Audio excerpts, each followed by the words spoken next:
gamers, my name is LeunameGames and welcome back to LeunameGames. Today I'm going to be sharing my thoughts on the 1 in 5 player worker placement game Agricola by Uwe Rosenberg and published by LeunameGames. As always, this is going to be a review, so I'm not going to go into the full rules explanation of the game. However, I will give a brief overview of the game for those of you who are interested. But if you want the full rules of the game, there's a link in the description. I have a video up that I posted that does explain the full rules. By the way, in advance, I apologize if you can hear stuff in the background. I live right next to the road, so there's a good chance you're going to hear some cars passing by. So in Agricola, players are taking the role of a family in the 17th century, and players are all going to be taking turns using their farmers, which are workers, placing them on different locations, trying to gather resources in order to build up their farm. Whether it's through building fences, to pen animals, or growing crops, or learning new skills. They're all trying to use these workers just to gather everything they need to score the most points by the end of the 14th round. And whoever can get the most points after the 14th round is the winner of the game. So, what are my thoughts on Agricola? Well, as always, we're going to have a look at the components first. The components for this game are pretty good for the most part. You really like the thickness of the wooden discs is for your workers as well as your fences and houses. The quality of the cards is alright, I suppose. I mean, they're pretty standard for cards in terms of quality, but the artwork for the cards is something I'm not personally fond of, as well as the board. It's kind of this like cartoony style of medieval thing.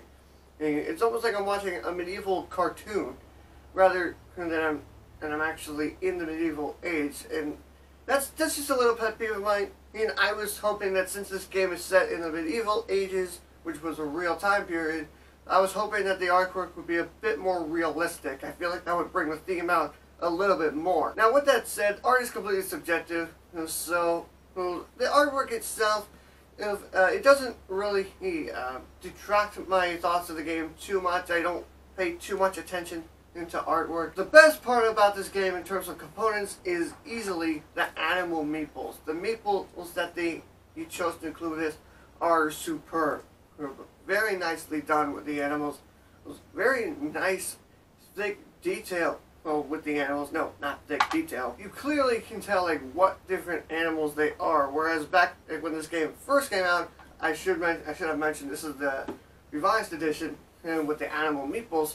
But back when this game first came out, the animals were just represented with little wooden cubes. This one do actually have like little animals that you actually place in your pens. So that was easily the best part of this game component-wise. I feel like the idea of having the animal meeples would definitely bring out the theme of the game a lot more than just having some wooden cubes. The tiles that represent the different houses are alright for the most part. They're pretty thick tiles. It was very nicely detailed, I will say. I mean, as you can see on the stone tiles, on some of them you'll actually see a table of Agricola set up and being played. Overall, component quality is not bad. The main mechanic of Agricola is worker placement. And worker placement, for those of you who don't know, is a game where there's a bunch of different spaces on the board which trigger actions.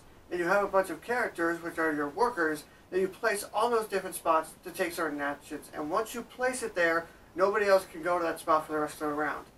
Now, worker placement is one of, if not my favorite mechanic in a game ever. If you want like a game that you're designing to get my attention, make it a worker placement game and you've got my eyes. Now, that's not to say all worker placement games are good. There are some allegedly bad ones. And the worker placement of this game is done very well. There's lots of different ways to place your workers and to do different actions and different ways to do them.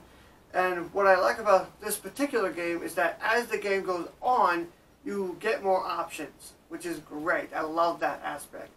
I love it when you're able to like do more as the game goes by, almost like an engine building game. And the thing about that is when things open up, it's actually done in a random order because the game is divided into 6 stages, but each stage is, except for the last one, has multiple cards in it that are arranged in a random order. So that's going to provide a lot of replay value, which is another thing that I really commend about this game. I love the fact that this game has replayability, it has legs, it means it's going to get more plays. Probably the best part about the game in mechanics wise is actually the cards themselves. The occupation and the minor improvement and major improvements. Because what these do is that when you play them, you basically get a special ability for the rest of the game, or for a certain amount of time and whatnot.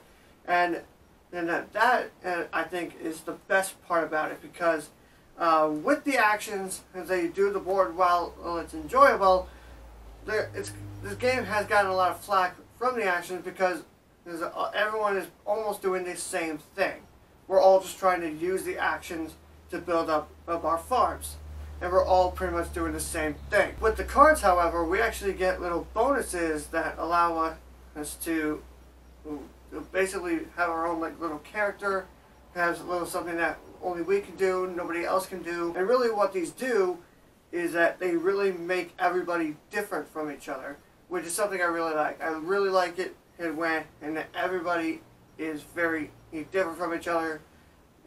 And while there can be some similarities between them, but there is like a certain thing that like stands out from amongst the individuals. Now with all this positivity, it makes it sound like this is the perfect game, but the perfect game doesn't exist. There's no such thing as a perfect game. There's a couple of things that I do not like about this. Number one, I think the begging cards and overall the harvest phase is incredibly harsh. It really punishes you for doing just the slightest thing wrong. For example, during the harvest phase, at the end of each stage, you need to feed your workers, and you gotta spend 2 food to feed those workers. The problem is you can't feed your workers for every individual food that you're missing. I'm not talking about for every worker that you can't feed. No, every food that you're missing, you take a begging card, and begging cards are literally just -3 points. So if you were short of feeding your workers by, say, 3 food, guess what? You're losing 9 points at the end of the game. And 9 points is a lot in the game. The maximum amount of points you can get for an individual thing is, I believe, 4. So if you are losing 9 points, then you basically just ruined 2 entire rows of scoring. 2 entire sets of your score have become worthless because you couldn't feed your people. So I think that the starvation or the begging cards are very overly punishing. The other thing is that, like I said, the actions in the game when you're trying to build up your farm aren't really too diverse.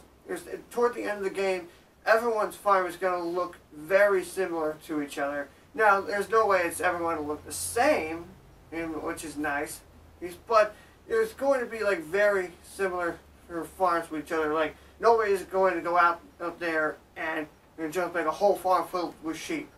Or, hey, this guy's going to focus entirely on crops, forget the animals. Or, I'm going to go all on cows. Nobody's just going to do that.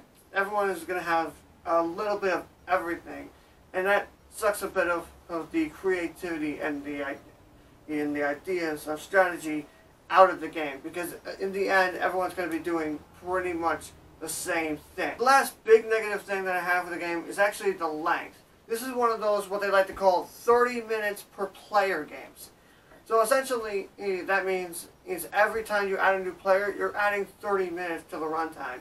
So if you are playing the game with, say, like 4 players, or even the full complement of 5 players, then you are asking for a 2.5-hour game minimum.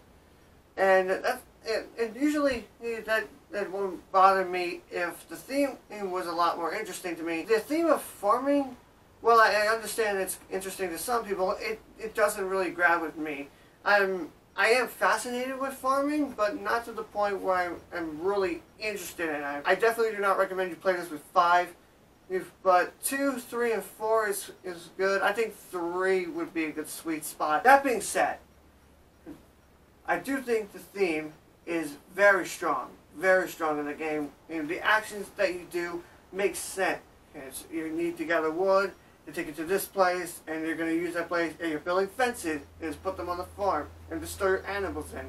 You're going to go fishing for food. You're going to go go to some, like a school, learn a new skill. Things like this make sense. And so I think the theme overall is really strong. There are some things with the card that can kind of get a bit iffy with this theme.